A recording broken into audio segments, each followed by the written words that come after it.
We're so done with new year, new you. This year, it's more you on Bumble. More of you shamelessly sending playlists, especially that one filled with show tunes. More of you finding Geminis because you know you always like them. More of you dating with intention because you know what you want. And you know what? We love that for you. Someone else will too. Be more you this year and find them on Bumble. Your data is like gold to hackers, and they'll sell it to the highest bidder. Are you protected? McAfee helps shield you, blocking suspicious texts, malicious emails, and fraudulent websites. McAfee Secure VPN lets you browse safely, and its AI-powered text scam detector spots threats instantly. You'll also get up to $2 million of award-winning antivirus and identity theft protection, all for just $39.99 for your first year. Visit McAfee.com. Cancel anytime. Terms apply. This is Optimal Health Daily. From weight loss to maintenance, how to navigate a tricky transition, Part 2, by Rachel Trotta of racheltrotta.com. And I'm your narrator, Dr. Neil. Hey there, happy Thursday, and welcome back to Optimal Health Daily, where I simply read to you from the best health and fitness blogs for free. I cover fitness, nutrition, stress management, weight management, and more, just like an audiobook, but from a bunch of different authors, and always with permission from the sites, and always with a bit of my commentary at the end. Now, today's post is part 2 from yesterday, so if you're new here or are skipping around, I'd recommend listening to yesterday's episode first. But if you're all caught up, let's jump right in and hear part 2 and continue optimizing your life. From weight loss to maintenance, how to navigate a tricky transition, part 2, by Rachel Trotta of racheltrotta.com. Concept 3, continue to watch your weight. Over time, my professional recommendations about the scale have gradually changed. When I first began my personal training work, I was of the never weigh yourself school of thought. I assumed that changes in the way clothes fit would be enough to help people keep track of small shifts in weight. For years now, however, I've been a proponent of weekly, bi-weekly, or even daily weighing, whatever's a good fit for a client. This is because over time, I have learned that pounds on the scale can catch up quickly with someone, especially in the age of spandex. And the adage holds true that an ounce of prevention is worth a pound of cure. Once you're in maintenance mode, I highly recommend that you weigh yourself semi-regularly to catch trends in weight that are beyond normal fluctuation, like within 5 pounds or so. It's easier to course correct a 5-pound weight gain, for example, than it is a 20-pound weight gain. The National Weight Control Registry backs this up, finding that 75% of their successful weight losers weigh themselves at least once a week. This is what Gretchen Rubin would call the strategy of monitoring. As Gretchen says on her website, quote, "Monitoring has an almost uncanny power. It doesn't require change, but it often leads to change because people who keep close track of just about anything tend to do a better job of managing it." End quote. Ironically, people often avoid weighing themselves at times when it would help the most. A study from the journal Obesity shows how effective it can be to monitor your weight during the holidays, for example. Participants in the study were told that the goal was to maintain their weight over the holidays, but weren't given any specific instructions on how to do so. However, roughly half of the group was given instructions to weigh themselves daily, and they could see a graphical representation of their weight each time they did so. As you can probably guess, those who weighed themselves daily maintained or even lost weight, whereas the control group, who were not told to weigh themselves, gained weight over the holidays. I often see this pattern in my clients, taking a break from the scale during times when it would be most helpful to stay attentive.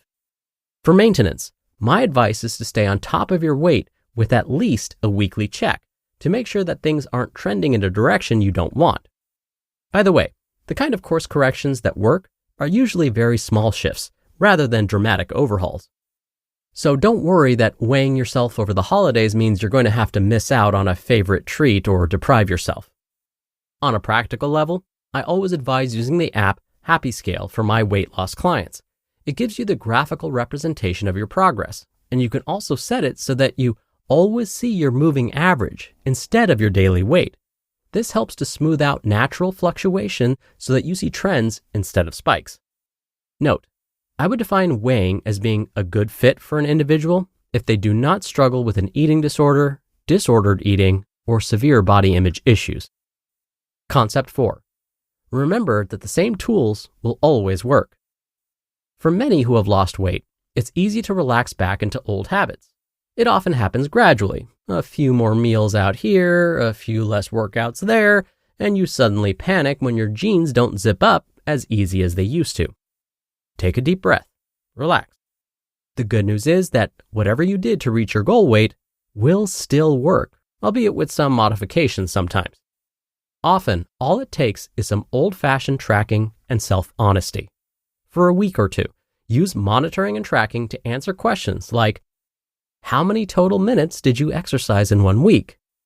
And how many calories did you take in per day?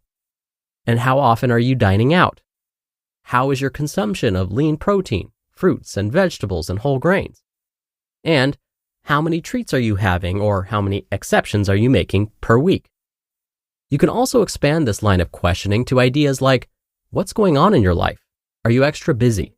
Are you extra stressed? Are the seasons changing? Your standards that you maintained while you were losing weight may have relaxed a little without your full intent or comprehension. Even a change in temperature can cause daily patterns to change. By being observant of your habits and shifting daily patterns where needed, you'll be surprised to find that results show up just as easily as ever.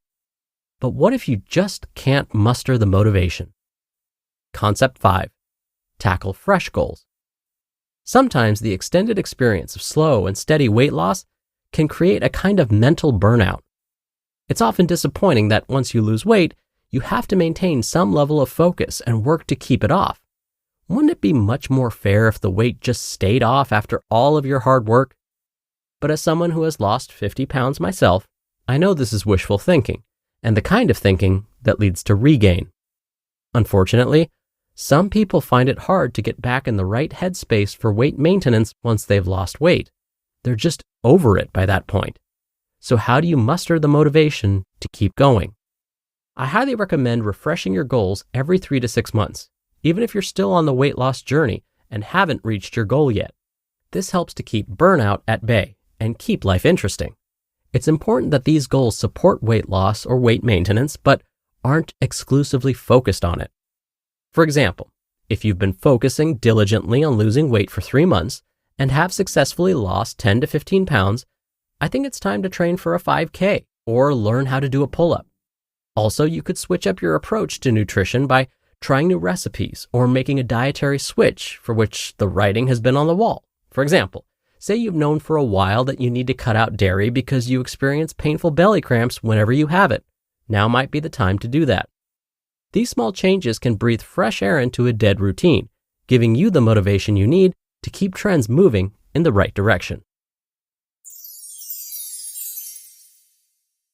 You just listened to part 2 of the post titled, From Weight Loss to Maintenance, How to Navigate a Tricky Transition by Rachel Trotta of racheltrotta.com, and I'll be right back with my commentary.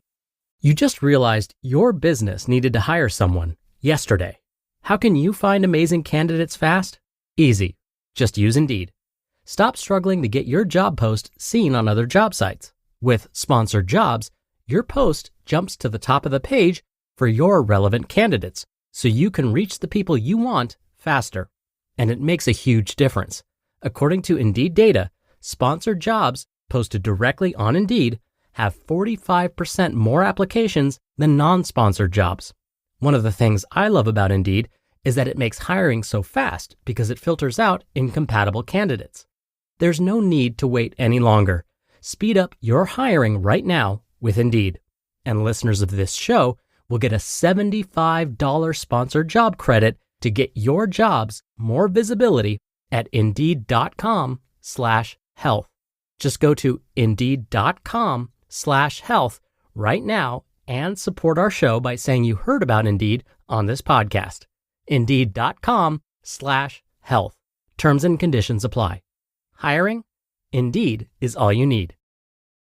At Sierra, discover top workout gear at incredible prices, which might lead to another discovery. Your headphones haven't been connected this whole time. Awkward. Discover top brands at unexpectedly low prices. Sierra, let's get moving. Dr. Neil here for my commentary. Today's author, Rachel, mentioned one of the most helpful tricks we can use whenever we find we've relapsed into old habits. Did you catch it? I've talked about it many times before. The trick is to start monitoring and tracking behaviors again. Just by committing to writing down the foods and drinks you've consumed, or your steps or activity for the week, and anything else that's important to help you reach your goals, you'll likely find you'll automatically get back on track. You don't even have to track everything. Just start somewhere, and you'll probably find yourself recommitted to your goals. All right, that'll do it for today. Thank you so much for being here. Thank you for listening every day. I hope you're having a great week. And of course, I'll see you back here tomorrow for our usual Friday Q&A and where your optimal life awaits.